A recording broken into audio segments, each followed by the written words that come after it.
এবার ট্রাম্প প্রশাসনের বিরুদ্ধে মামলা করল ঐতিহ্যবাহী হার্ভার্ড বিশ্ববিদ্যালয়। সম্প্রতি $2.3 বিলিয়ন ফেডারেল তহবিল স্থগিত করার প্রতিক্রিয়ায় করা হয় এই মামলা। ট্রাম্প প্রশাসন ও হার্ভার্ড বিশ্ববিদ্যালয়ের উত্তেজনার পারদ যেন কমছেই না। বিশ্ববিদ্যালয়টিতে বরাদ্দ $230 কোটি কাটছাঁটের প্রস্তাবের পর নড়ে চড়ে বসেছে হার্ভার্ড কর্তৃপক্ষ। ইতিহাস সৃষ্টি করে ফেডারেল মামলা ঠুকে দিয়েছে ট্রাম্প প্রশাসনের বিরুদ্ধে। যুক্তরাষ্ট্রে এই প্রথম কোনো বিশ্ববিদ্যালয় সরকারি সিদ্ধান্তের বিরুদ্ধে মামলা করল। মামলার ফলে সরকারের সাথে বড় ধরনের সংঘর্ষে জড়ালো যুক্তরাষ্ট্রের অন্যতম মর্যাদা সম্পন্ন বিশ্ববিদ্যালয়টি। বোস্টনের ফেডারেল আদালতে করা মামলায় বলা হয়েছে, ইহুদি বিদ্বেষ কমানোর নামে ট্রাম্প প্রশাসন দেশের শীর্ষস্থানীয় বিশ্ববিদ্যালয়গুলোর গবেষণা তহবিল আটকে দিচ্ছে, হস্তক্ষেপ করার চেষ্টা করছে একাডেমিক কার্যক্রমে, যা অন্যায্য ও বেআইনি হিসেবে দাবি করেছে হার্ভার্ড। শুধু হার্ভার্ড নয়, উচ্চ শিক্ষা প্রতিষ্ঠানের বিরুদ্ধে প্রশাসনের এমন বিরূপ আচরণের বিরুদ্ধে রুখে দাঁড়িয়েছে আরও কিছু বিশ্ববিদ্যালয়।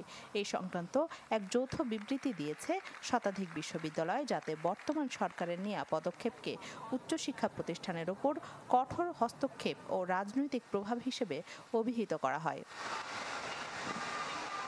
সম্প্রতি হার্ভার্ড সহ বেশ কিছু বিশ্ববিদ্যালয়কে মার্কিন সরকারের জুড়ে দেওয়া কিছু শর্ত অনুযায়ী পাঠ্যক্রম ও ভর্তি প্রক্রিয়া সম্পূর্ণ করার প্রস্তাব দেওয়া হয়। একই সাথে বিশ্ববিদ্যালয়ের তহবিল, ছাত্র ও শিক্ষকের তথ্য জানতে চায় প্রশাসন, যা প্রত্যাখ্যান করে বিবৃতি দেয় হার্ভার্ড।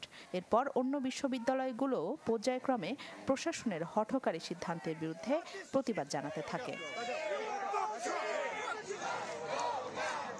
জানুয়ারিতে দ্বিতীয় মেয়াদে ট্রাম্প ক্ষমতায় আসার পর থেকে যুক্তরাষ্ট্রের শীর্ষ বিশ্ববিদ্যালয়গুলোর বিরুদ্ধে পদক্ষেপ নেওয়া শুরু করেন। তার অভিযোগ, কিছু বিশ্ববিদ্যালয় গত বছর ফিলিস্তিনপন্থী বিক্ষোভ সঠিকভাবে পরিচালনা করতে পারেনি। বিশ্ববিদ্যালয় কর্তৃপক্ষের উদাসীনতার কারণে ক্যাম্পাসে ইহুদি বিদ্বেষ বেড়েছে। এছাড়া বিদেশি শিক্ষার্থীদের নিয়েও কঠোর অবস্থানে বর্তমান সরকার।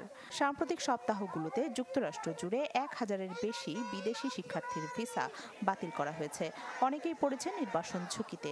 নিরুপায় হয়ে যুক্তরাষ্ট্র ছাড়ছেন ভুক্তভোগী শিক্ষার্থীরা। রাখি জেসমিন, চ্যানেল 24।